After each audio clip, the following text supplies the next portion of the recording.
Assalamualaikum warahmatullahi wabarakatuh. Halo teman-teman, kami dari kelompok 3 kelas genap Ilmu Gizi FK Undip ingin menyampaikan hasil diskusi kami mengenai pengasapan stingrays atau ikan pari.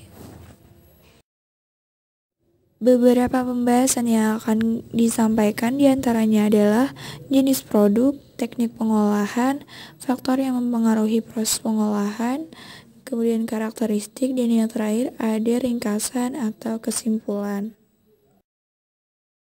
Berdasarkan diskusi, jenis produk yang kami pilih untuk teknik pengasapan ini adalah stingrays atau ikan pari. Stingrays ini merupakan sekelompok jenis hewan laut dari race atau Batoidea, yaitu ikan yang bertulang rawan. Karakteristik dari ikan pari ini yaitu yang pertama, dia itu memiliki ekor mirip cambuk dengan duri. Pada beberapa spesies, duri pada ikan pari ini memiliki bisa atau racun, terutama pada ikan pari spesies laut. Nah, setiap sengatan dari ikan pari ini dapat menyebabkan peradangan hebat, rasa sakit yang menyiksa, dan nekrosis kulit. Nah, meskipun pada dasarnya ikan pari ini tidak memiliki sifat agresif, mereka akan menyerang apabila diinjak atau diperlakukan dengan cara tidak benar. Namun secara historis, cedera yang disebabkan oleh ikan pari ini jarang disebutkan karena cedera yang disebabkan oleh ikan pari ini memiliki tingkat kematian yang rendah dan biasanya terjadi di daerah terpencil, di mana penduduk pada daerah terpencil ini lebih suka menggunakan pengobatan secara tradisional. Karakteristik selanjutnya yang dimiliki oleh ikan pari yaitu dia memiliki tubuh gepeng melebar. Selanjutnya, sirip dada ikan pari ini juga melebar dan menyatu dengan sisi kanan kiri kepala. Nah, ikan pari ini sering ditemukan di lingkungan pesisir dan muara. Selanjutnya yaitu mengenai jenis stingrays atau ikan pari. Nah, pada gambar tersebut ini adalah 4 genera ikan pari yang paling umum ditemukan. Nah, pada gambar A ini adalah genera Aetobatus, pada B ini adalah Dasyatis, C adalah Gymnura, dan D merupakan genera Rhinoptera. Selanjutnya yaitu mengenai kandungan gizi yang terdapat pada stingrays atau ikan pari. Nah, pada ikan pari ini tinggi akan kandungan vitamin A, B12, dan D. Ikan pari juga mengandung tinggi asam lemak tak jenuh ganda, khususnya omega 3, yang dapat menurunkan tekanan darah dan kolesterol sehingga dapat mencegah terjadinya penyakit kardiovaskuler dan ginjal. Pada ikan pari ini juga terkandung asam lemak esensial yang berfungsi untuk membantu metabolisme tubuh. Nah, walaupun tinggi akan kandungan nutrisi, tapi banyak masyarakat ini kurang suka dengan ikan pari karena menurut mereka ini ikan pari memiliki rasa yang tidak enak yang disebabkan oleh racunnya, sehingga kebanyakan masyarakat ini menggunakan ikan pari untuk obat-obatan. Selanjutnya, kita akan membahas mengenai teknik pengolahan pada ikan pari asap. Pengasapan merupakan salah satu cara pengawetan bahan pangan yang dilakukan dengan kombinasi pengeringan dan pengendapan bahan kimia alami. Pengendapan bahan kimia alami dapat dihasilkan dari adanya kerusakan termal akibat pembakaran atau produksi asap.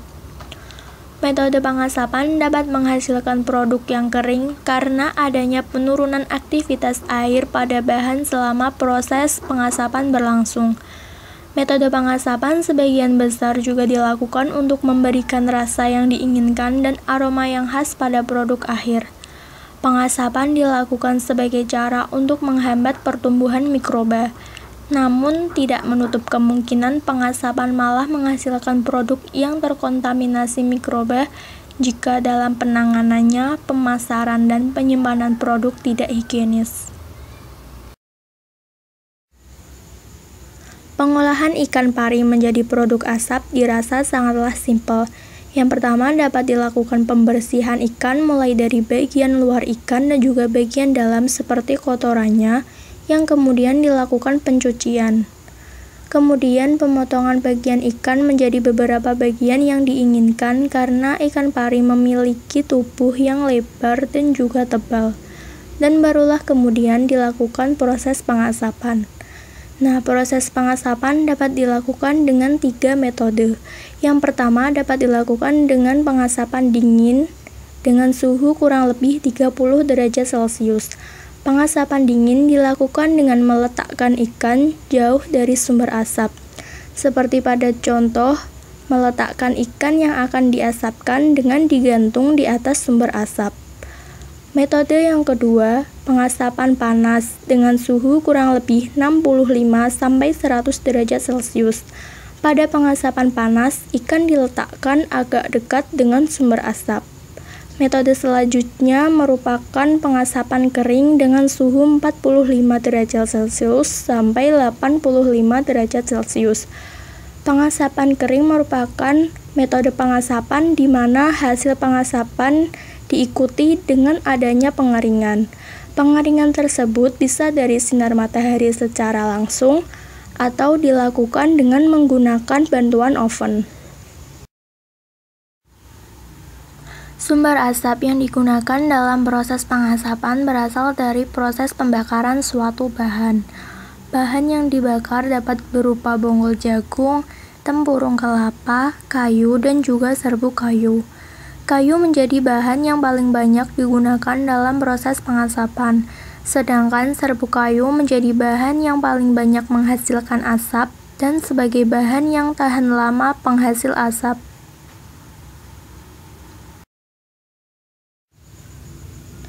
Pengasapan dapat dilakukan dengan 2 teknik, yaitu pengasapan tradisional dan juga pengasapan cair. Pada pengasapan tradisional, pengasapan ini telah lama dikenal dan juga dilakukan sejak zaman dulu sebagai proses pengawetan. Pengasapan tradisional dilakukan dengan meletakkan ikan di atas tungku api yang telah menghasilkan asap. Pengasapan cair sendiri merupakan metode pengasapan dengan cara mencelupkan ikan atau memasukkan ikan ke dalam tempat yang sebelumnya telah diisi oleh asap yang konsentrasi senyawa asapnya itu dikontrol. Penggunaan kontrol asap terbaik adalah dari 1% sampai 5%. Selanjutnya kita akan membahas mengenai faktor yang mempengaruhi pengolahan ikan pari menjadi produk asap. Pengolahan ikan pari asap dapat dipengaruhi oleh beberapa hal. Yang pertama, bahan yang digunakan. Ikan pari memiliki tubuh yang lebar dan berdaging tebal. Semakin tebal daging asap, maka proses pengasapan semakin lama karena kandungan airnya yang banyak. Untuk mempercepat pengasapan tersebut, maka ikan pari biasanya dilakukan pemotongan menjadi bagian kecil. Perlakuan tersebut juga dimaksud untuk mempermudah konsumsi masyarakat nantinya. Faktor yang mempengaruhi pengolahan pada ikan pari asap yang kedua adalah bahan penghasil asap. Telah disebutkan sebelumnya, asap untuk proses pengasapan dapat diperoleh dari pembakaran bonggol jagung, tempurung kelapa, kayu, dan juga serbuk kayu. Pada penelitian yang dilakukan oleh swastawati pada tahun 2012 dengan hasil grafik uji sensori yang dapat dilihat pada slide ini, secara umum, ikan pari asap dengan pengasapan bonggol jagung atau CCLC menerima skor sensori yang sedikit lebih tinggi dibanding dengan pengasapan dengan tempurung kelapa atau CSLC, di mana pengasapan dengan bonggol jagung menghasilkan rasa dan tekstur lebih disukai. Faktor yang mempengaruhi pengolahan ikan pari asap yang ketiga adalah teknik pengasapan. Pengasapan cair dapat menghasilkan produk lebih efektif karena hasil yang diperoleh lebih merata dan memakan waktu yang lebih singkat. Terdapat penelitian yang menyebutkan penggunaan asap cair menghasilkan produk ikan asap yang berkualitas tinggi, kadar air yang lebih rendah, garam yang lebih rendah, serta parameter mikrobiologi yang lebih baik dibanding dengan produk ikan asap tradisional. Kelembapan udara pada tempat yang digunakan dalam proses pengasapan juga mempengaruhi dalam pengolahan ikan pari asap. Kelembapan udara pengasapan idealnya adalah 60-70%. Jika kelembapan lebih dari 70%, proses pengasapan menjadi lambat. Namun, jika kelembapan udara kurang dari 60%, maka permukaan ikan akan cepat kering dan menjadikan proses pengasapan menjadi terhambat. Faktor selanjutnya yang mempengaruhi pengolahan ikan pari asap adalah metode pengasapan. Suhu sangat berpengaruh dalam percepatan waktu untuk menghasilkan produk ikan asap. Semakin tinggi suhu, maka waktu yang digunakan semakin singkat dan produk akhir akan semakin kering. Pengasapan panas menjadi metode yang paling cepat untuk menghasilkan produk asap karena suhunya yang tinggi. Namun, untuk menghasilkan kadar air yang lebih rendah pada produk, metode asap kering cocok digunakan. Karena metode tersebut akan menghasilkan kadar air ikan pari menjadi rendah. Karena pada proses tersebut terdapat proses pengeringan yang mengikuti proses pengasapan. Kadar air pada ikan kering asap harus kurang dari sama dengan 10% untuk menjamin keamanan mikroba dari produk. Ikan yang terkena asap menyebabkan penurunan tingkat kelembapan dan memperkaya daging ikan dengan berbagai zat yang ada pada asap.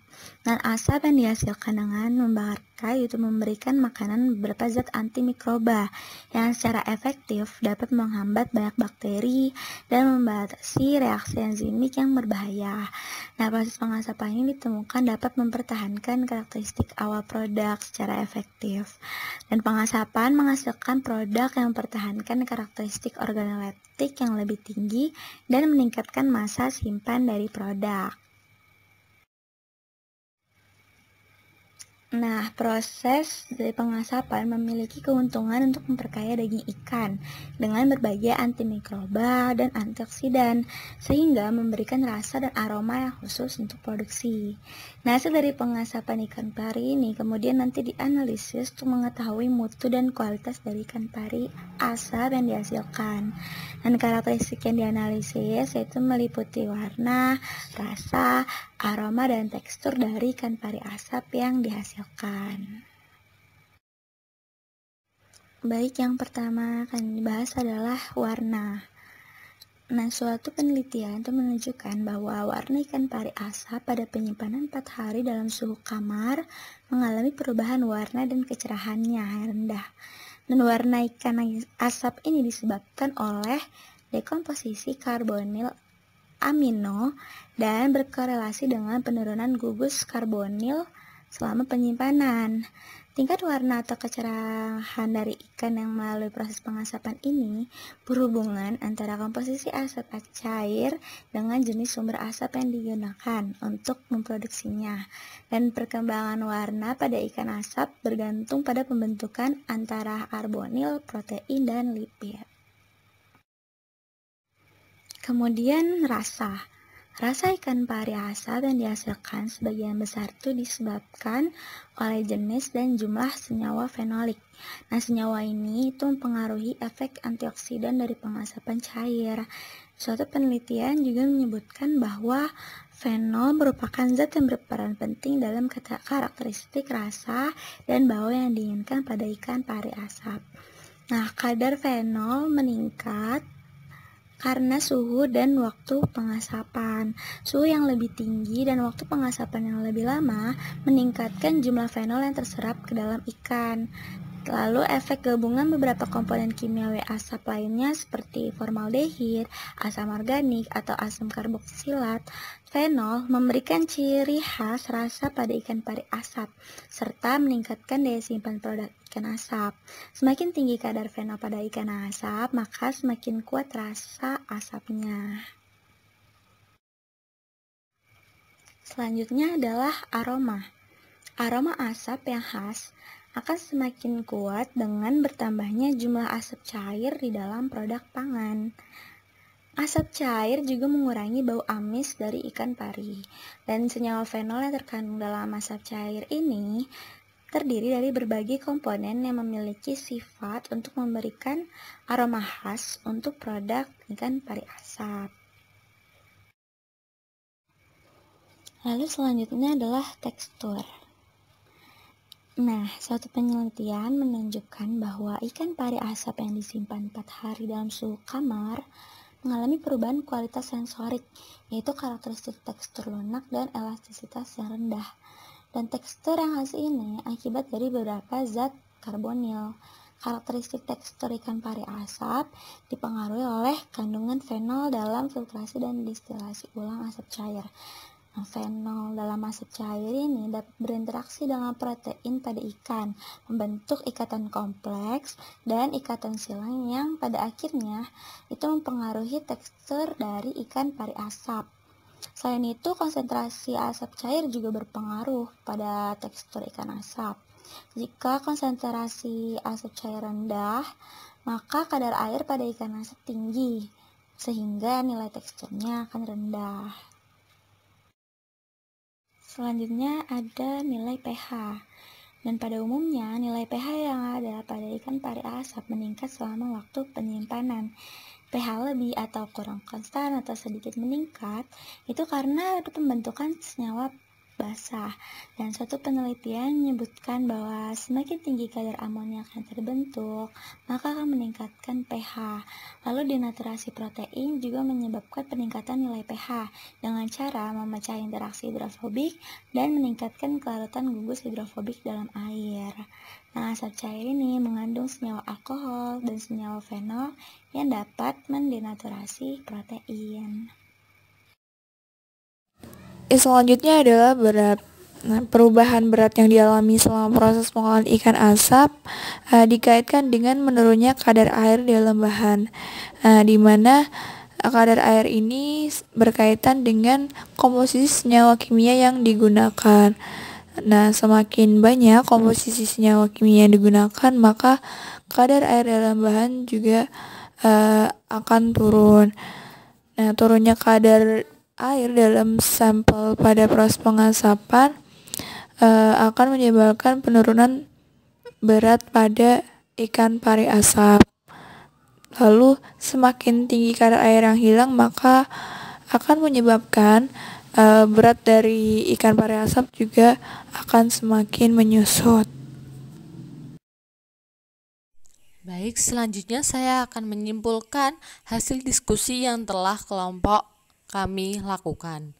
Pengasapan merupakan metode pengawetan yang dilakukan dengan kombinasi pengeringan dan pengendapan bahan kimia alami yang dihasilkan dari kerusakan termal kayu akibat pembakaran atau produksi asap.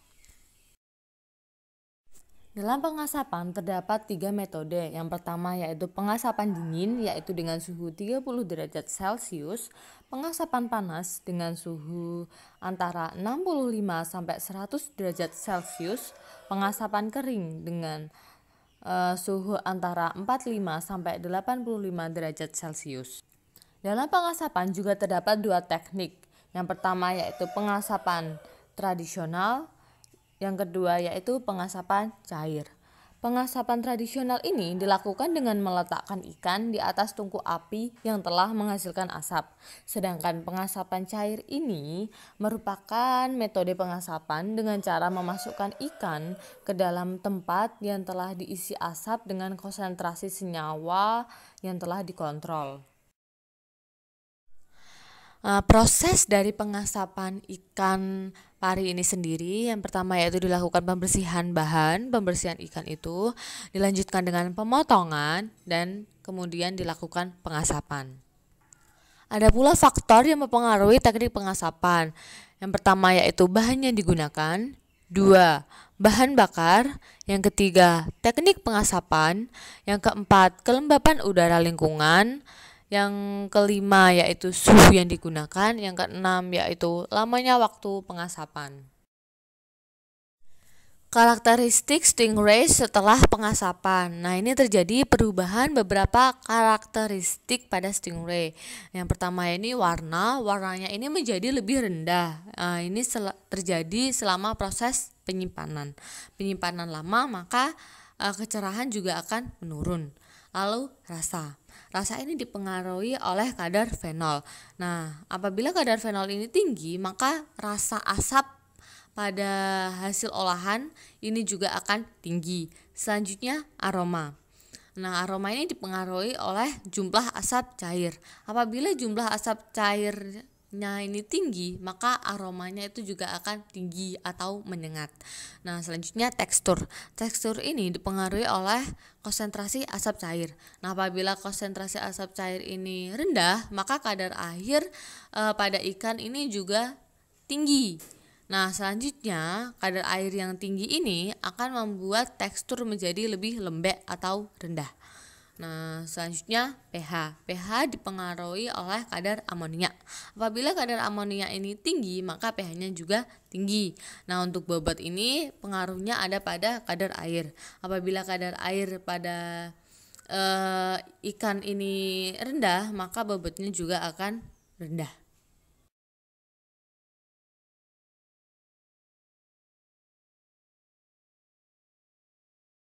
Sekian yang dapat kami simpulkan. Semoga bermanfaat. Terima kasih. Wassalamualaikum warahmatullahi wabarakatuh.